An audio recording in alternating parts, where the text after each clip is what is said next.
So hello everyone. Welcome back to another live Q&A session with Scholarship Track India. And today it's an Ivy League panel discussion with really special panelists over here. So first of all, thank you so much everyone for joining in. And I'll start off. So I'll start off introducing everyone. So Apoorvaa is working as a part of the privacy and security team at Snap Incorporation. She has completed her PhD at Brown University Department of Computer Science in the area of cryptography. She was a visiting student at MIT for the latter part of her PhD. Also, fun fact, Apoorva's side profession also includes being a vocalist and a composer. And some of her music videos on Indian Rag have garnered popular viewership, so you can just follow her work on Instagram and YouTube. Thank you so much, Apoorva, for coming over here today. It's great to have you here. And now, Yeah, great to be here. yeah. So Shubham completed his master's in computer science at Cornell University. He's currently working as a machine learning engineer at Facebook Conversational AI. And as a part of Cornell, he worked as a graduate research assistant at Google New York. Thank you, Shubham. It's really great to have you here. Great to be here. Thank you. Nikita is pursuing her master's in management science and engineering as a graduate student at Columbia University. She is working as a product manager intern at Tesla. She is a ACM Mature Tapia Scholar 2020 and has been a Grace Hopper Celebration Scholar 2018. Thank you so much, Nikita, for coming over here. Thank you for having me. Yeah, so I'm just going to explain to you how it's going to work. So first, we are going to ask them some questions.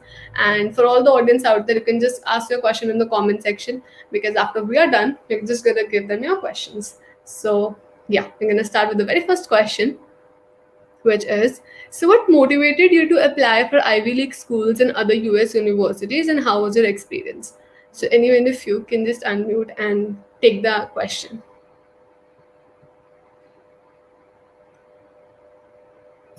Okay, I guess I can start.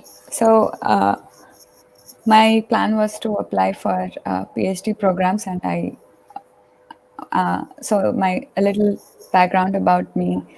Before I did my PhD, I did my undergrad from Deshpande University, Goa campus, and I did a dual degree there, MSc Mathematics and Bachelor's in Computer Science. And I've been, even during my undergrad, I was always kind of interested and inclined towards research. I did a few research projects during my undergrad.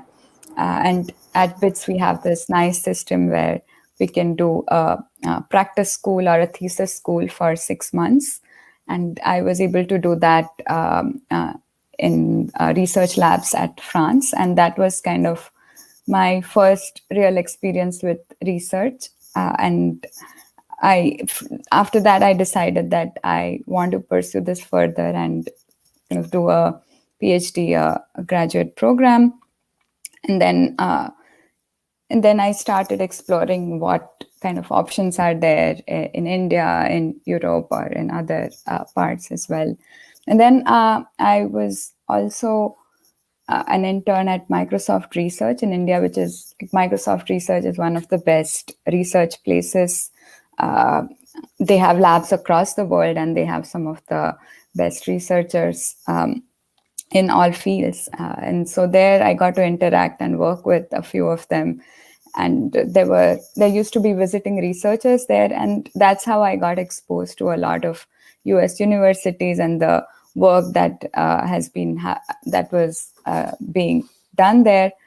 And so that kind of motivated me, or I got exposed to the kind of research, especially in cryptography, that was happening in US universities.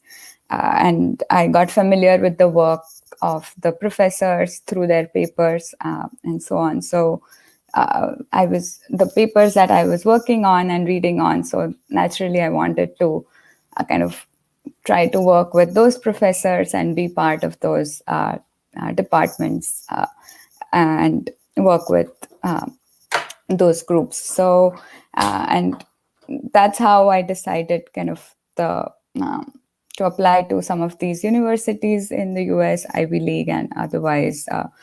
So that was basically the filtering factor, the researchers and the professors that I wanted to work with.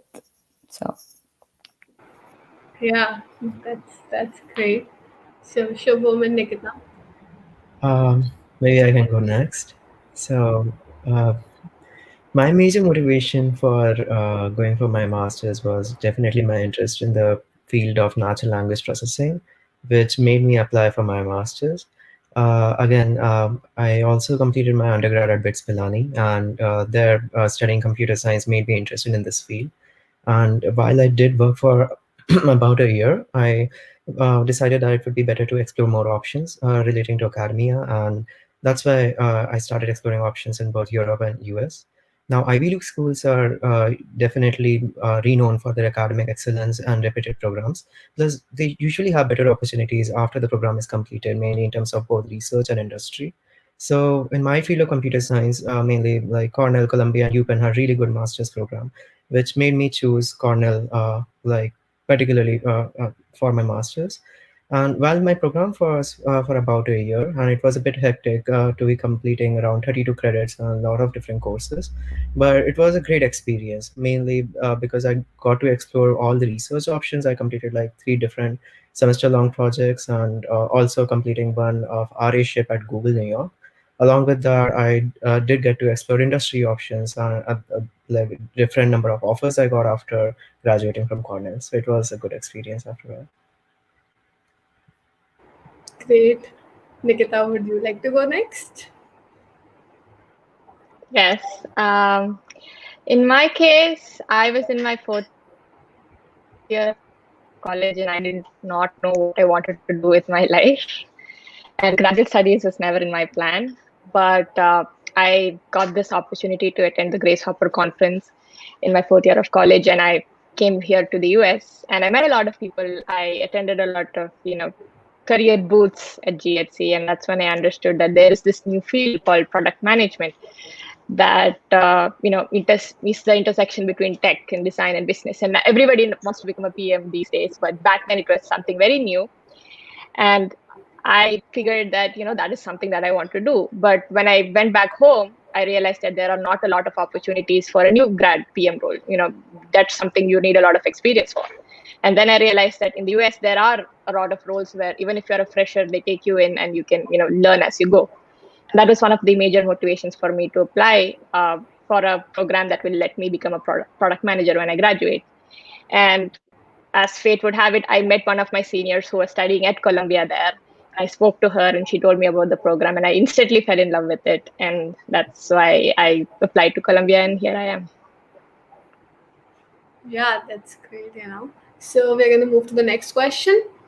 Okay. So the very basic question, and honestly, this is like the question for most of the people out there, including me. So what is the application process related to Ivy League schools, and how is it really different from masters and PhD? So I think there's like who would go first. So anyone can go first. That's not even an issue. So yeah, Apoorvaa, why don't you go first? Yeah, I was thinking I'll let someone, I'll let Shubham or Nikita start and with the master's program applications, and then I can kind of Yeah, talk about the yeah, PhD sure. after. So, Shubham, Nikita. Sure. So usually, like when you go through an application program for at least masters, what you do is that you identify programs and different universities that you want to apply for. Also, you choose your field of study. Apart from that, like do a complete research about what you want to exactly do after you graduate. Also about the school that you want to go for or potential school, I would say. Now, application process usually requires a few dependencies, which are some of the examinations that you have to take and be validated through. So these include GRE, TOEFL, or IELTS. So both of these exams are organized by an organization called as ETS. Now, you when you get a score for GRE and TOEFL, and you need to provide your scorecard to the application process itself.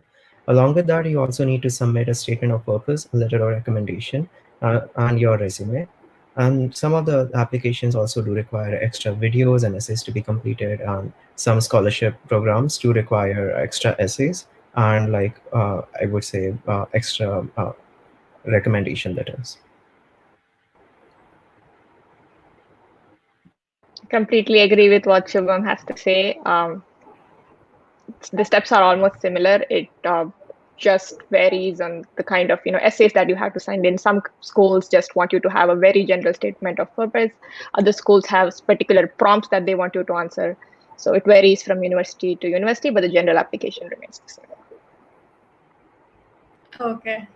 Yeah, Apoorva? so I think a lot of the process is again similar for PhD. The few differences I would point out is, yeah, rather than a program, I think PhD is very focused around who you want to work with and kind of the advisor. So that's at least in my case, that's how I filtered universities that I wanted to apply to. Basically, places where there were professors and groups whose research I liked and the people I wanted to work with. So that's one of the differences. And another thing I would I would recommend, or PhD is kind of a long process as well. So it's 5 to 6 years. So something to think about. It's 5 to 6 years that you want to spend at a place, at a university. So it's unlike masters, which like goes by very quickly. I had friends who were master students. We started together, and then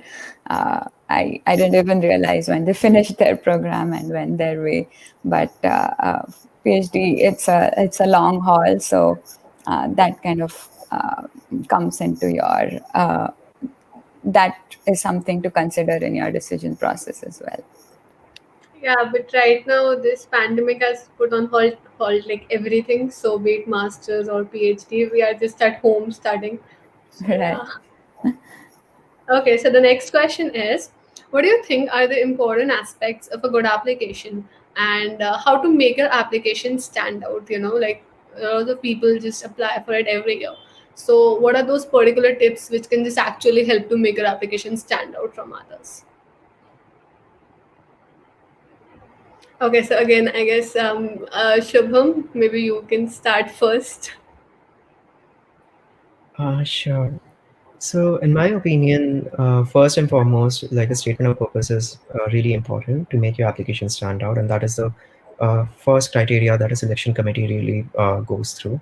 So, statement of purpose basically provides like one pager about like what you want to do and like why are you particularly choosing this program, and what why is this program best suitable for you, and why are you the best fit to be appearing for this program.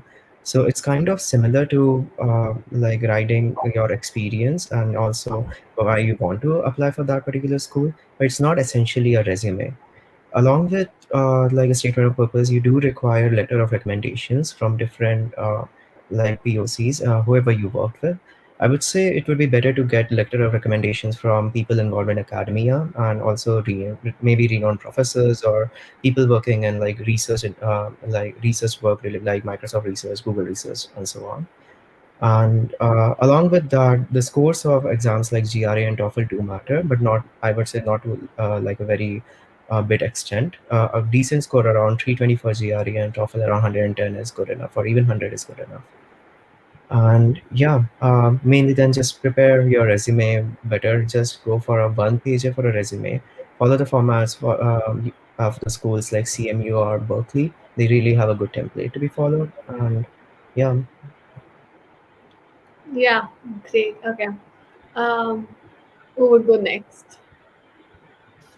Yeah, I can go next. So, yeah, as Shubham mentioned, SOP is quite important in your application process. So, actually, I have also worked on the admission committee at Brown in my fourth and fifth year. So, uh, I can say I have an insider view on how we actually make the decisions on, though it has been for PhDs. But so yeah, a couple of points as Shubham mentioned, your GRE TOEFL scores are not that important. I mean, they act as negative screening. That if it's too less, then it's probably something to be concerned about. But a good, I mean, it's not super important.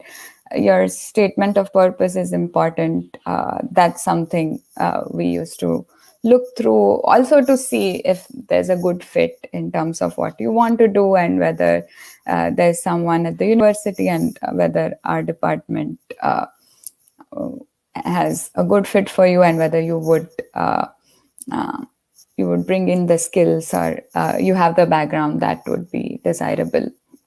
And for PhD, one of the most important things is recommendation letters in your application. So who is writing your letters, and what are they writing? Both the things are equally important, especially in research. The field, if you are working in a specific field, then my area is cryptography, so typically people know the researchers in cryptography through their papers or through word of mouth. So if there's a known researcher who's writing your letter, then that gives some weight, because then when I was looking at applications, and this person has a recommendation from so and so professor, and so that kind of gives some weight to the application. And then of course what they say matters, because if it's a popular person but doesn't have a lot of good things to say about you, then that can be a flag as well. So yeah, those are a couple of points. Okay, Nikita, what's your views on this? I totally agree to all the points that have been raised so far. But from my side, I would like to say that people need to understand that, universities look at your profile holistically. It's okay if you get 310 on your GRE, or you just get 101 on your TOEFL. I have seen people take the tests again, but that's okay. You just need to, understand that you need to present who you are. You need to present your story, and that has to align with what the program is going to do. As for my case, my program is a bit businessy and techy. So in my case, it doesn't matter who's giving your LOR, but it's about how closely we work with that person. So, make sure that you have a diverse profile, and it's not just, looking at your grades or looking at whatever extracurriculars that you have. You need to show that you are a people person, as for my case, because it's more of management science. But yeah, depending upon the program, understand what are the skills that you need to portray, and work on improving your profile accordingly. Yeah, I think that stands out with almost each and every process. You need to be honest and genuine with your application. You just don't need to brag about everything. I think that might lead to something more of a negative point of view. But yeah, great. So we'll move on to the next question. So is overall CGPA more important, or are individual subject grades like scrutinized? So, if the latter is the case, then what one can do to just make it up? Nikita, maybe you should go first now.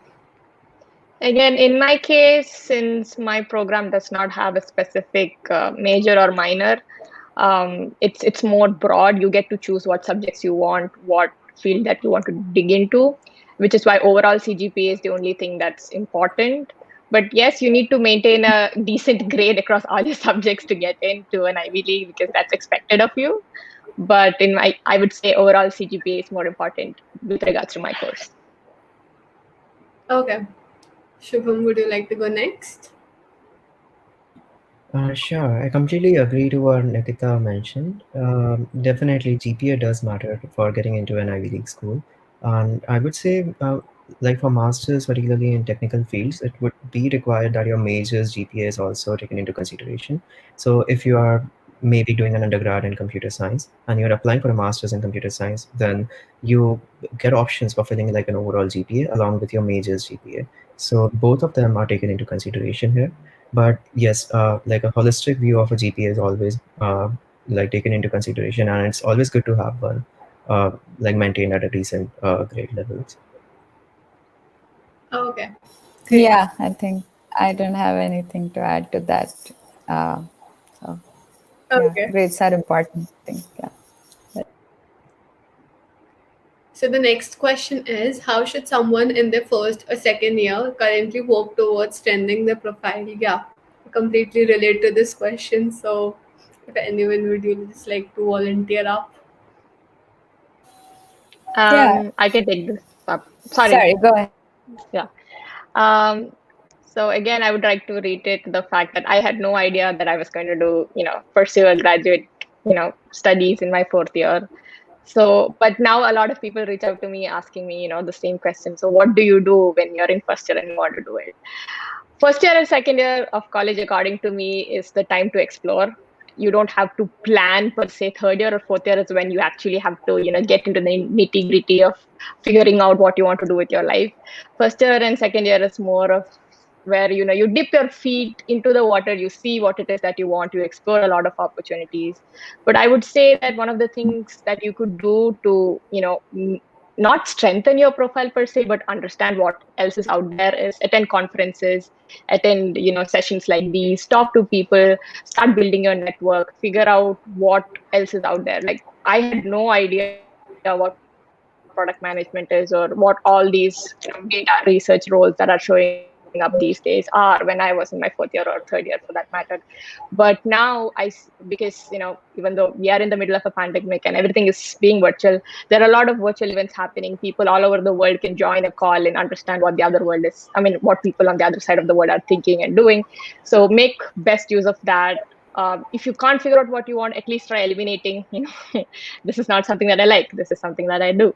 So try to figure out. Don't rush to make decisions. You still have plenty of time, but don't sit idle either. Yeah. Yeah. Okay.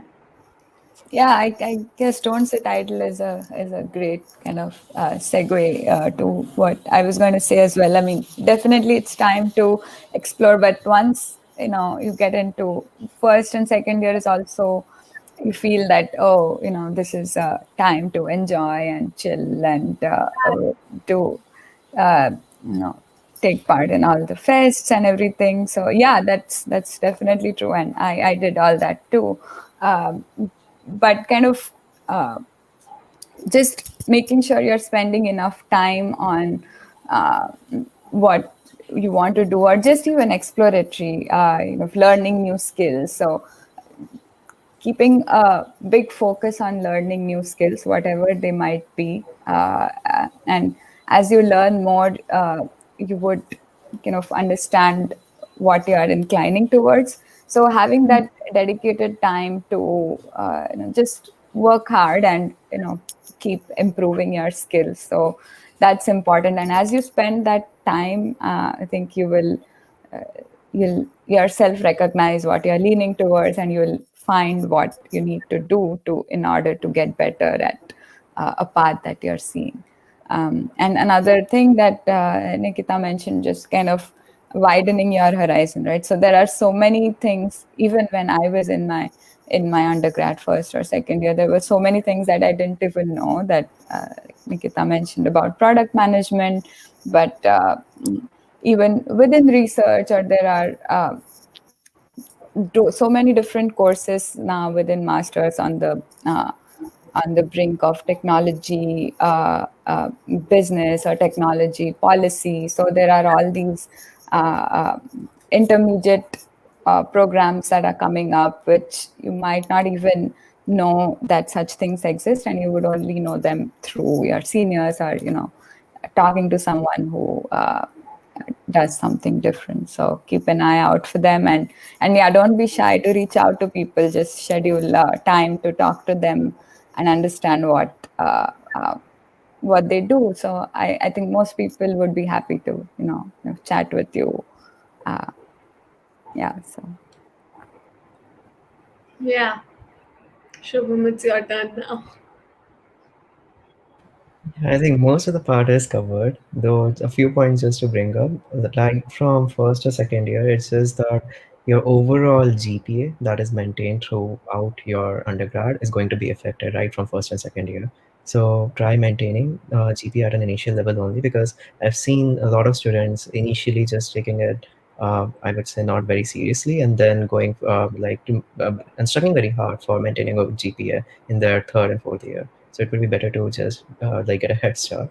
The second part was, so in your first year, usually at most of the universities, you explore a lot of options, going through different courses offered by different majors. But it's in second year when you actually enter the major field, like whether it's electrical engineering or computer science or so on. So it's still, I would say, very early in order to decide what exactly we want to do, whether to take like a decision for industry or research.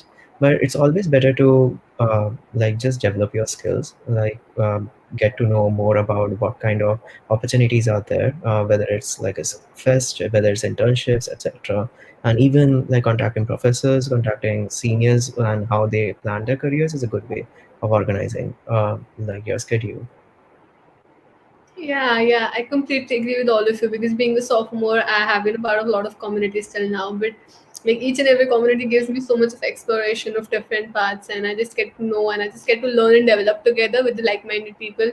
So yeah, that was something like great tips for me as well. So thank you for that. So the next question is, how do you select which universities to apply for? Yeah, Shubham, you would like to go first this time? Sure. So university selection is definitely one of the most fun part, I would say, and also like a good part where when you explore different options and see, wow, there are like 100 or more universities available across like the globe where I could apply and go for my program. So the first thing that I would say is choose the field of study. So when you are taking an undergrad, particularly in India, you are usually following a few field of studies like electrical engineering, mechanical, computer science, and so on.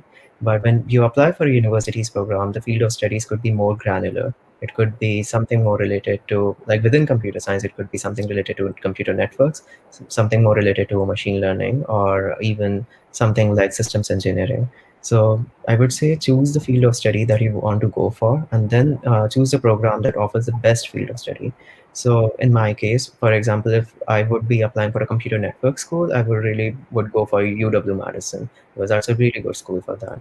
I chose Cornell because it had a good language processing program, and same was with CMU. So those are really important factors. Once done that, you can also evaluate your profile and see what kind of schools are you like basically good, like you think that you would be selected in, and it would be an easy process to go for. So usually what students do is that they organize and divide the schools into three categories, like which are ambitious schools, medium, and easy to get into school. And you can get this list like anywhere on the net, but I would say do not limit yourself on applying to ambitious schools because like every student does stand a chance, and your profile, you might be understating your profile in many of the cases. So feel free to apply to whichever school you want to. Okay, great. Who would like to go next? Yeah, I think in terms of for a PhD program, I would say that so the specific professors or the research that you are interested in is a good starting point to kind of filter your universities. But again, you need not limit yourself to that because getting into a good department, getting into a place that has a big department, lot of students, lot of professors is equally important because sometimes before starting your PhD, you are kind of tied on, oh, this is a very specific thing and I am super interested in this and I just want to work on that. But uh, it may not be the case as you go into your grad school. Your first and second years, you do a lot of different courses. You might end up liking another professor, their work, and so you might want to have a space for that. So of course you want to focus on like something that you feel you want to work on, but also keep an eye out for departments that are bigger and have options for you in case, if you don't end up liking what you thought you liked, or you don't end up having a good rapport with the researcher or the professor that you like. So having that in mind would be helpful too. Okay, great. Nikita. If you're one of those lucky few who are able to have a solid list prepared from all the points raised, congratulations. And if you want more additional filters, it could be the location of the university as well as the scholarship, because the living expense varies state to state in the United States, and it can be you can get a good apartment for $400 elsewhere, but you would need at least $900 in places like New York City. So that's also something that is very important to me as a person, because Columbia does not offer a lot of scholarships for master students. So you have to figure out if you need to work part time, or to make your living expenses, to pay your living expenses. So that's also something that I would like to add in as well. Yeah, I totally agree with you. So we'll move on to the last question, and after that, we'll be taking up questions from the audience. So yeah, and the question is, so yeah, what are the scholarship opportunities available for pursuing education in these universities? I think Nikita, you should go first about it because only the last question you mentioned about it. So yeah. Um, I would like to say that again, Columbia does not have scholarship for master students. You'll have to look at external scholarship applications. I was a bit late. Like I said, I applied. I was thinking of graduate studies only like later end of my fourth year, so I did not. I missed out on a lot of deadlines. But yeah, and I came here on educational loan, so that's something that I had to do because I had not been proactive enough. But for people who are starting out, I would say there are a lot of scholarship applications. You just have to go on to Google and do your research and figure out what those applications need and start doing them right away. Okay, great. Apoorva, maybe you would like to go next. Yeah, so I mean, typically PhD programs are fully funded. So you would, I mean, your tuition is covered, and also you would get a living stipend. So I mean, which is more than enough for um, which is like a good amount to survive, or kind of even like a good salary, I would say. And at Brown University, the first year PhD students are on fellowship, on a department fellowship. So they are not tied to a specific advisor. So they can kind of, in their first year, students can just take courses as they want, and they are not specifically bound to any advisor yet. And from after their first year, they probably decide on their advisor, and then they can work with their advisor. Either the advisor funds them through research assistantship, or there is an option to be a teaching assistant for courses, and um, that's how you get your funding. But a lot of times for PhD students, at least, it's a matter of the department figures out how to, allocate funds to you, the department or your advisor. So yeah, so for PhDs, I think it's less of a challenge in terms of the funding, because it comes through the departments. Okay, Shubham. Yeah, I think particularly speaking about Cornell, we do have a scholarship program called as a Knight Scholarship. Just for like any application for Knight Scholarship, you need to provide an essay for around 500 words, telling about your experience and why you're a good fit to achieve that scholarship. Along with that, you need to just provide your resume. But yeah, as I think others mentioned, getting a scholarship, particularly for Ivy Leagues, is a tough job. So it would be better to also look out for scholarship options outside of the school itself. Along with that, you do get TA-ships or research assistantships offered across throughout the course that you are going through. So you could be either a TA, like conduct office hours, and like you would be get paid accordingly. So there are a number of different financing options that would also be available. Okay, great. So we'll be taking the audience questions now, and even if you can take that or however you like it. So the first question is, yeah, so it actually matches a lot with what we're discussing right now. So other than R ships and tier ships, what are the scholarships to apply to before the admission applications? Where do we look for these scholarships for Indian students? So yeah, anyone of you would like to take this? Google. That's the best place. There are a lot of even articles covered by a lot of students. prior students and people who are like researching these things. There are a lot of articles on different scholarships that you can apply to depending upon your background. So yeah, and but there are specific scholarships that some universities have, like how Shiva mentioned for Cornell. So depending upon how your initial list of colleges look like, you'll have to do research accordingly. Okay, great. We'll move on to the next question. So yeah, I'm really confused between doing job after my undergraduate or going for higher studies, and I'm not from top tier college, branch, or computer science engineering. A very common question because yeah, like it's tier colleges are a lot of hype this time. So yeah, if anyone would like to address this. I think I can take this question because I'm not from a top tier college, and my undergraduate degree was in computer science as well. And what I figured is that I actually had a job offer as a data scientist at IKEA before I came here, but I told myself that I had to explore what else was out there. I really didn't want to go into a job just because I got a job, because I was clueless during my placement season at college. I wanted to figure out, you know, I wanted to figure out what it is that I really want to do, and master's education gives you that time to explore things and see what it is that you want yourself to be when you actually graduate. So but you could skip all that and do that right from undergrad by talking to other people. So it all depends on your perspectives about what your skills and strengths are and what you want to do with your life.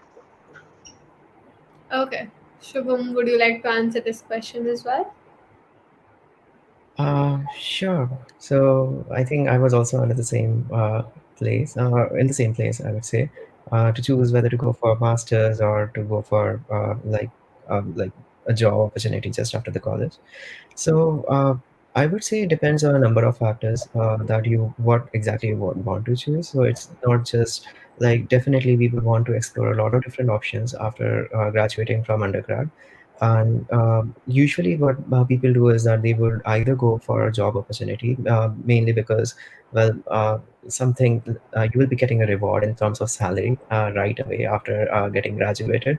Also, I think people now think that they do want to explore industry options more just after graduating because they had like 4 years of experience in academia just during their undergrad. So a bit of break is good enough. It also does help in your application process. It strengthens your profile for a master's degree. So that is an added benefit.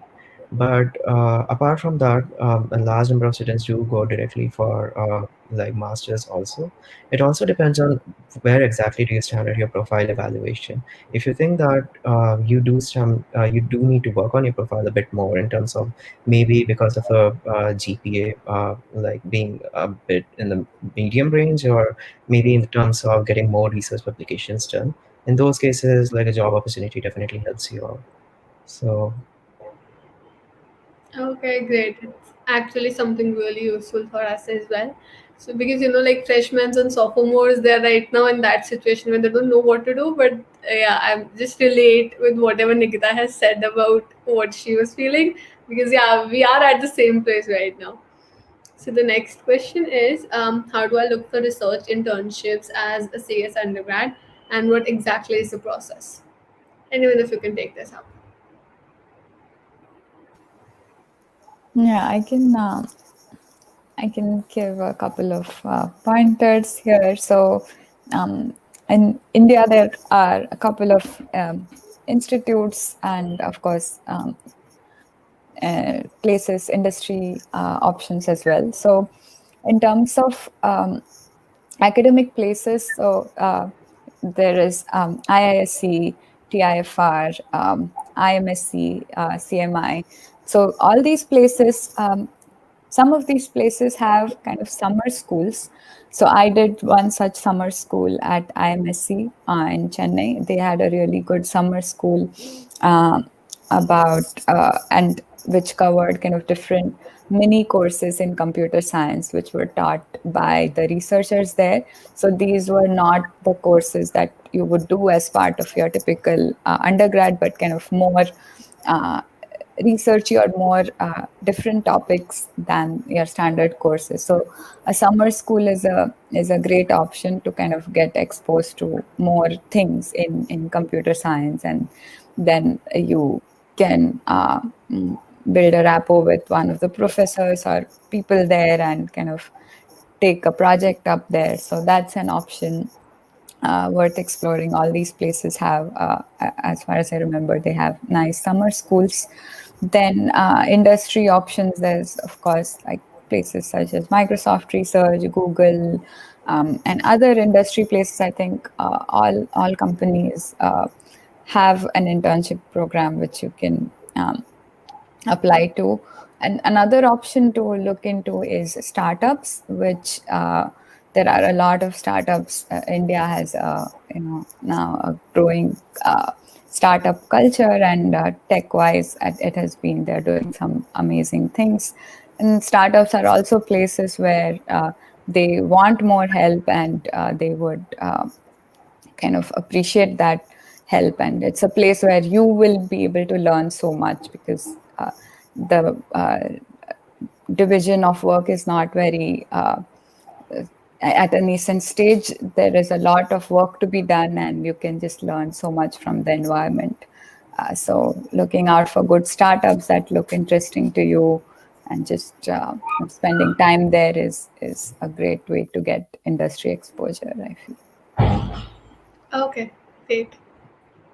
So the next question is, what would be a great option for BBA students or finance students to apply for Ivy League schools or even other good schools in the US or Europe?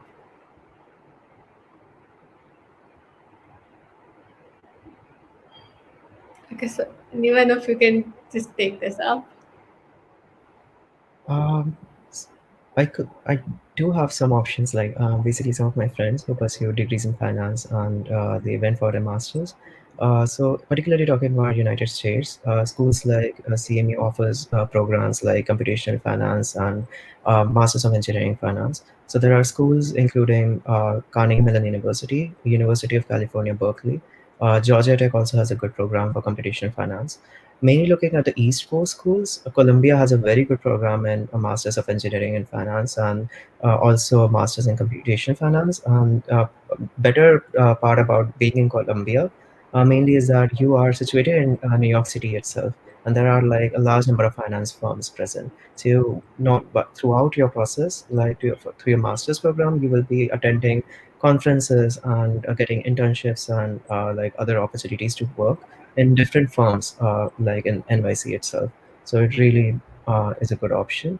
Along with that, I think Cornell Tech and even Harvard does have some good options. For finance, also Chicago is a good place. It's a hub for a large number of different quant trading firms. So schools like UIUC, that is University of Illinois Urbana-Champaign, they also offer good finance programs.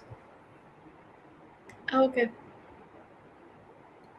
What fields in CS should I explore for research? Is it only limited to AI, ML, and DL? Personally, I don't think it like that because Shubham just mentioned natural language processing. That's a part of ML, but that's to be very specific. But yeah, you would be the better people to answer it. I'm just like telling my views on it.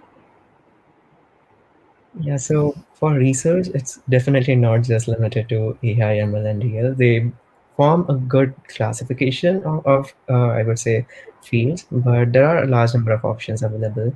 There's cryptography, computer networks, systems engineering, distributed systems. Along with that, there's also computational finance. As I was mentioning, you have quantitative physics also now coming as a branch of computer science, and they all have really good research programs, mainly branching from computer science. You have also cloud computing, database system, warehousing, and related fields.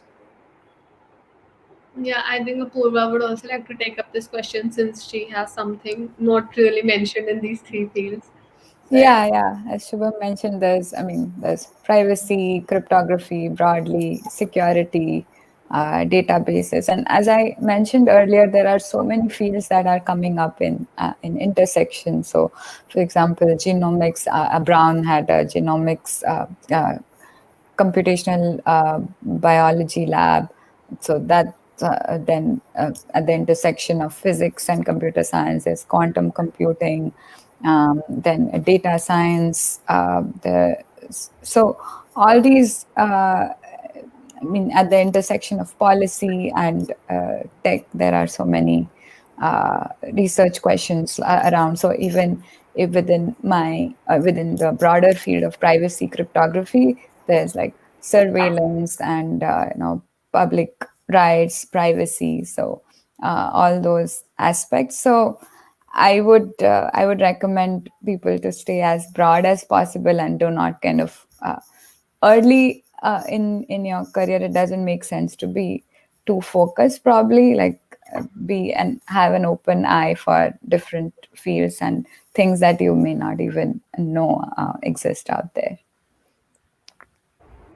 Okay, great. We'll have the next question, which is I have a year before I can apply for masters. What should be my plan? Yeah.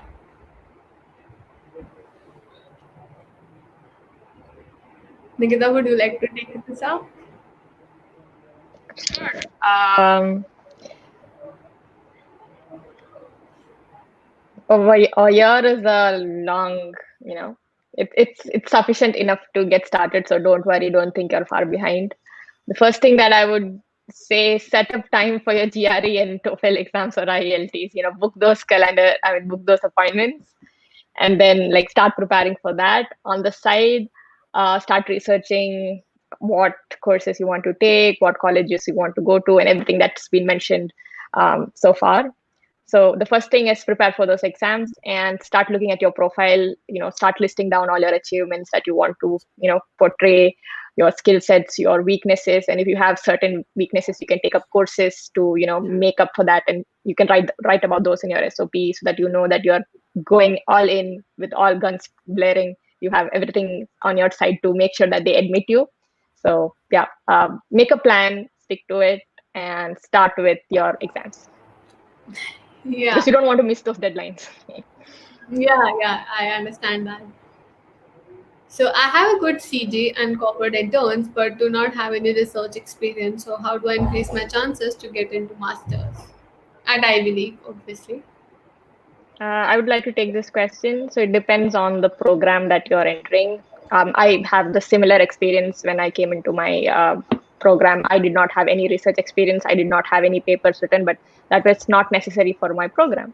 So it depends on what kind of course that you want to pursue. If you want to go into a very technical field, yes, it is good to build research experience. If it's something that is very on the intersection of business and tech, you can make do with your business experience, that's industry experience, to get into that course. Uh, I would just like to add a few points. Definitely, I think what Nikita mentioned is important, and along with that, I would say not only just research experience is like one of the major factors, even in technical fields. So if you do have like corporate interns and a good GPA, you are actually good to go. You just need to prepare your statement of purpose and letters of recommendations in a like an organized manner and just apply. Okay. The next question we have is, do Ivy League schools really consider research work taken during undergraduation important, or do good projects suffice? So, I mean, it definitely helps if you have good research work that you've done in your undergrad, and if there's a professor at your undergrad that you work closely with, then probably they can write a recommendation for you. So, definitely helps. I'm not sure what the question means by good projects. So, maybe it is about non-research projects. So that's also counts because as we mentioned, I think in the beginning, they typically for programs, they look at your holistic profile. So if Yeah. you do projects that are more aligned with the program that you want to do with, then I guess that matters more, and research work matters more for more technical fields, and especially for PhD, yeah, I think it's definitely important, because for PhD it's also that you're making a big commitment and the university is making a big commitment on you, so they want to see that you really are serious about research and you have some experience, you know what it takes, you know what it is. So, but other than that, it depends on the program, I think. Okay. So, Apoorva, we have the next question for you. How much quality of your research paper, if published, matter for PhD admission? Yes, I mean, if so, if you have a good research experience, that itself is a plus point. That shows that you have inclination and you have capability to do some research and you know what it takes, as I just mentioned. So that already is a positive point, even if, let's say, the paper is not in like a top tier conference, because getting there is hard. So universities understand that, and they're looking for the potential that you know how to do research, and so recommendations would matter more if your research paper is not in a top tier, and it's okay, and if it is, then it's great, because that then shows already that that gives weight to your profile. But it doesn't have to be. What they're looking for is that you know what research is and you know what it takes. So if your research paper is not in the top tier, I would recommend that you focus on getting a good recommendation letter, which would be the case if you've like worked hard for it and spent a significant time on it. So yeah. Okay, awesome. So we have the next question, and it's my question as well. How it actually feels like being in an Ivy League. I guess all of you can take up this question. So maybe Nikita or Shubham, or like uh, anyone, if you can just take address this first.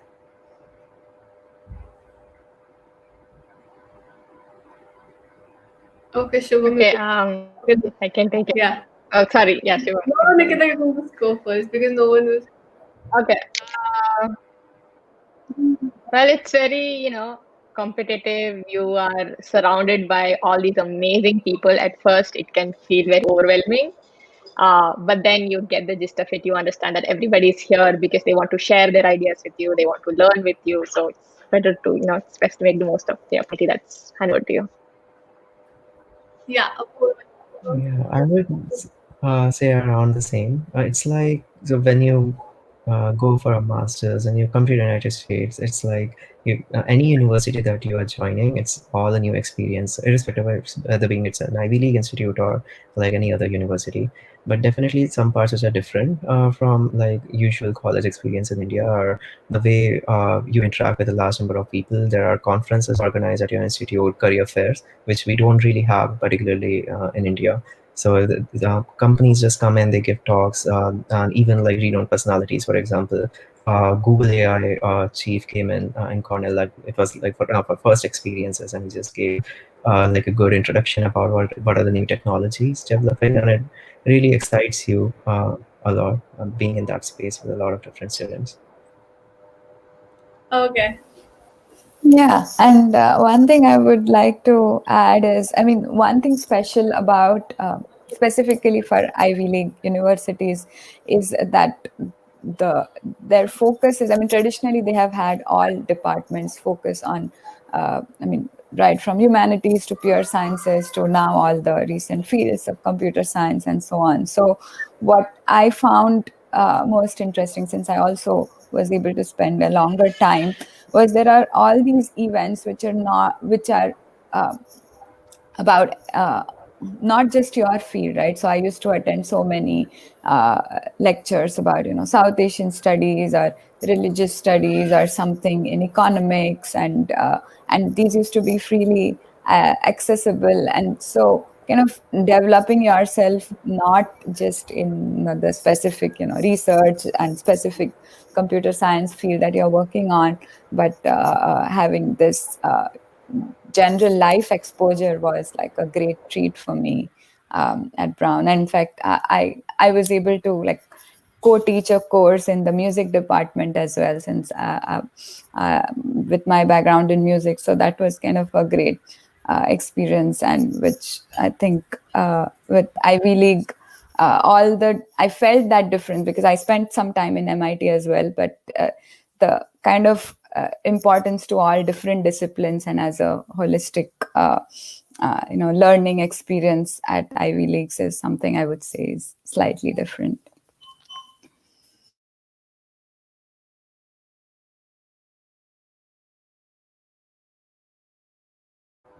Yeah, so next we have a question for Shubham. So, what type of research paper should I have for MS in data science or ML? Are papers like Springer good enough, and how did you choose the course?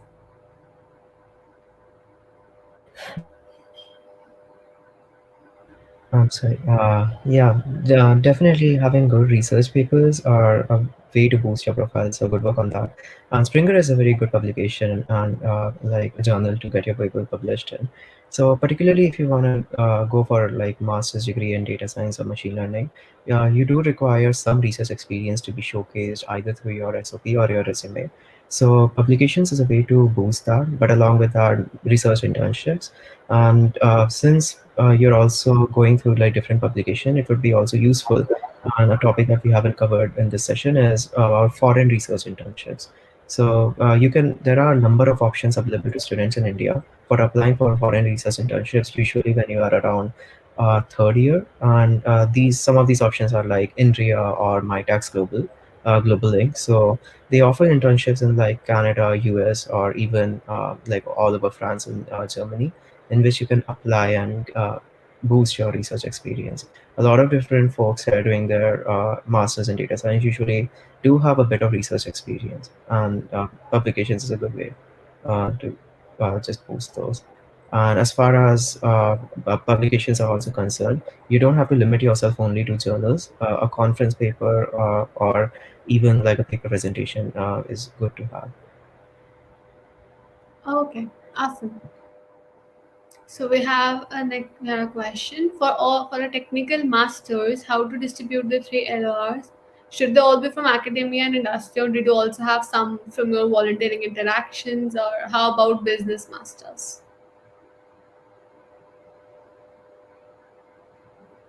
Nikita, would you like to address this first?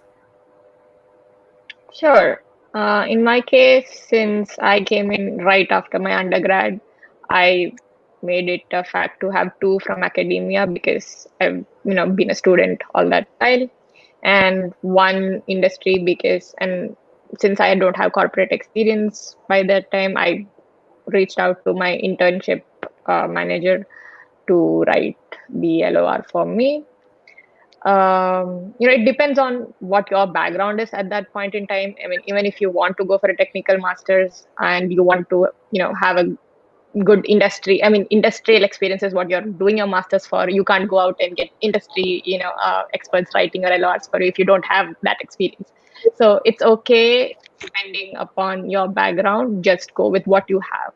And another general point that I would like to add is that for all these master's applications, there is no right or wrong way to do it. It doesn't mean that if you do A, B, C correctly, you're going to get in. Or if you don't do A or if you don't do B, you're not going to get in. There is no hard and fast rule to master's applications. That's what I want to drive that idea home. It all depends on you. Every applicant is taken on a unique case to case basis. They don't judge you all with the same glasses on. They look at your profile differently because they understand that each person is unique, their background is unique, their experience is unique. So they don't judge you by the same rules, even if it does feel so. So do not worry about what your background has been, but just focus on what you want to show and portray to the application committee. Okay, so should you have focused SOPs or the same SOP for all universities also works well? Apoorvaa, would you like to take this up? Yeah, I think overall you can have a similar template, but definitely you need to kind of tailor it to the specific university that you're applying, because you want to show why that specific program of that university or that specific group at that university is somewhere you want to be. So there definitely has to be content that addresses that aspect of that, whether it's the specific program or the specific research program, research group, and why you would be a good fit for that. Okay. So should one prioritize location over ranking outside the top 10 programs, especially for computer science? In general, how important is the location of a college? Yeah. So I would say location is not a very important factor, particularly for computer science. Mainly, like given my experience, I was studying at Cornell University, which was in New York, and I'm currently working in Facebook, which is right way in West Coast, and it's in California, Menlo Park. So location-wise, they will move you to anywhere that they would like you to work. But definitely, if you are located in some of the crucial business areas, like maybe like New York or Chicago or Boston, it increases your opportunities to be exposed to a lot of different firms. So you get a large number of different opportunities where you can go and just attend career fairs and so on. Okay. How do you manage your living expenses considering Ivy schools are expensive? Nikita, would you like to answer this? Because you mentioned a little bit about it, about the scholarship and funding. Mhm. Yeah, so you look for on-campus job opportunities because the first 2 semesters in college you cannot work outside. So you take up TA shifts, RA shifts, course assistantships, depending upon your background and what the availability is within the department. You can also, this is your actually a field where you can, this is your opportunity to explore other fields out there. You can work as CAs for other departments. You can see what else is out there. And after that, once from summer, you can start, working, doing your internship. You can work 40 hours. And you also look at scholarships meanwhile. So, it's a blend of different things depending upon what opportunities you are eligible to apply for. Okay. So I'm highly interested in AI ML with my major chemical engineering from NIT. I'm also enrolled with on like basic PRGM data science at IIT Madras. How to get intern in foreign universities. This is mainly about internships in foreign universities.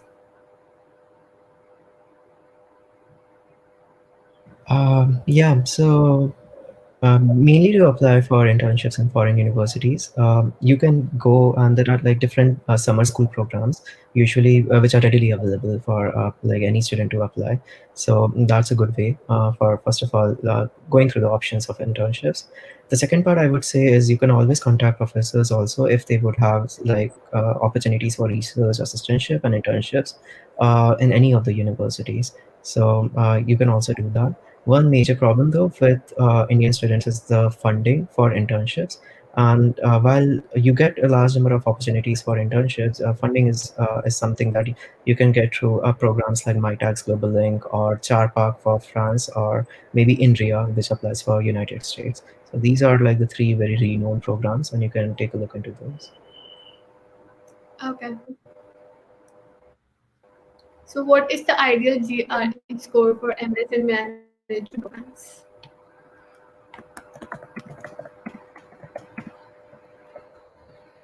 I think Okay. I can take this up. There is no ideal GRE score. Like I said, they look at your profile holistically. Even if you don't score as high as you think you would score in your GRE, but you make up for it using your experience and in your SOP about why you're passionate about pursuing this program, it will all work out. So try to aim for as high as you can because it's always better to be safe than sorry. But if you do end up getting a little lower than what you expect, don't worry about it at all. Okay. So the next question is it a good option to consider MBA after BTech in CSC or you should consider MTech in abroad?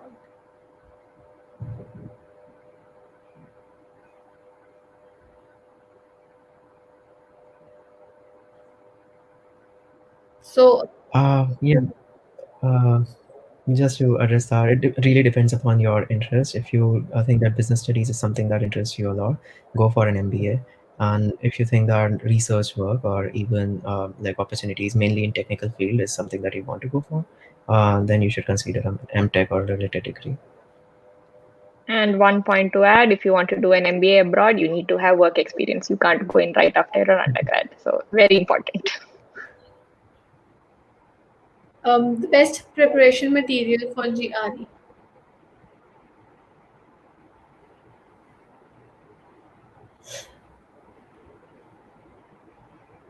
Manhattan prep. Yeah, I was doing for the See, same. Yeah. yeah, just go through that whole book, do all the questions, and you should be golden. Okay, And do mock tests also. Obviously, mock tests very important. You can time yourself, see how you do it. Yeah, do as many mocks as you can, and Manhattan. Yes.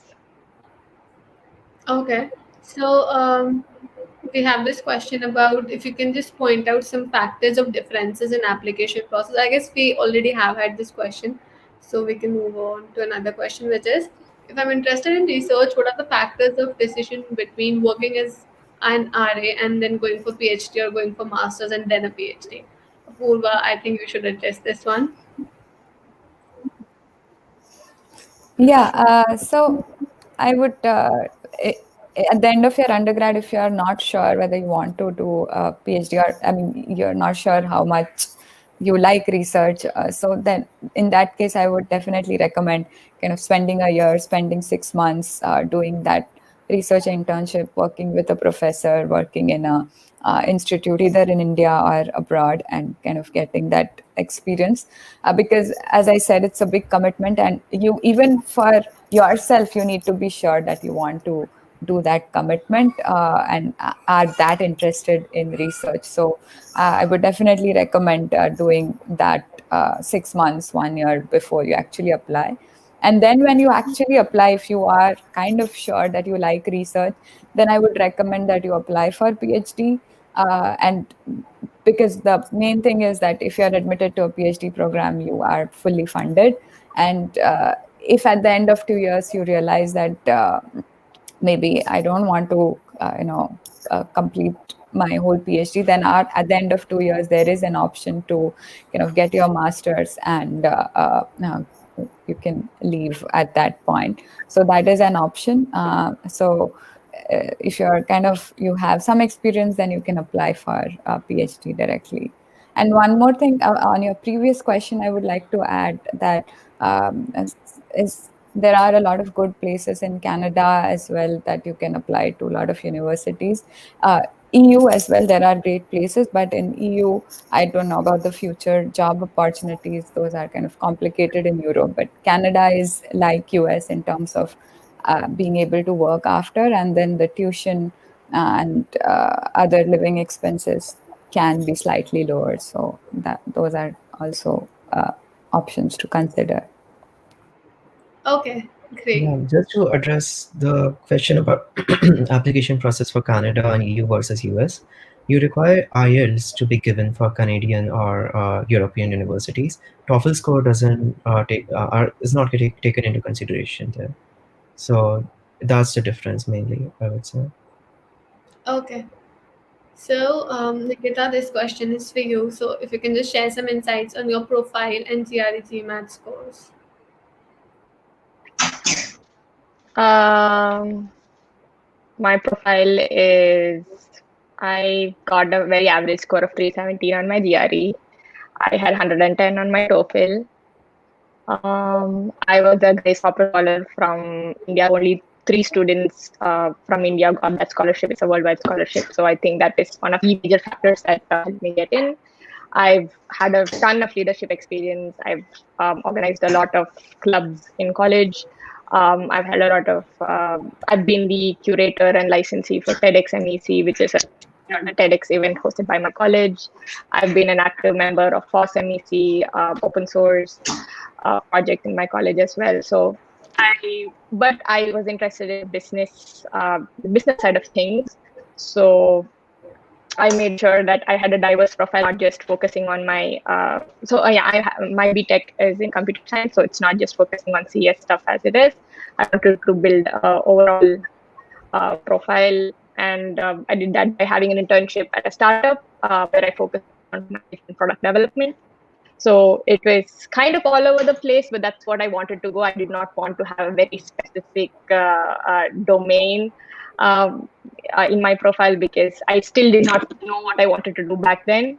But then I figured out product management is what I'm really interested in, and then I focused. I made sure that I brought out those aspects of my profile when I'm writing my SOP and when I'm applying.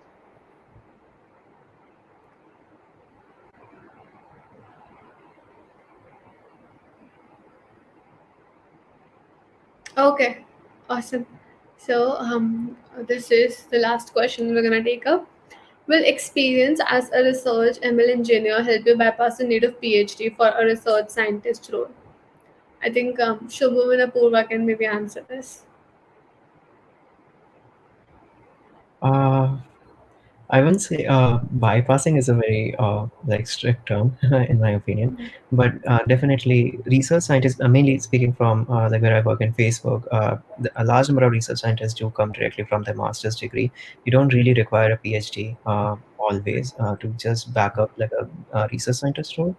But a PhD is usually good to have if you do want to go for a role like that. But any kind of research experiences, or if you have like a good number of publications or conferences that you have attended, or you have had like prior experiences working in like firms like Google Research, Google Brain, LinkedIn Research, and so on, like related research work in corporate firms. In those cases, also you do have like a good chance to go for them.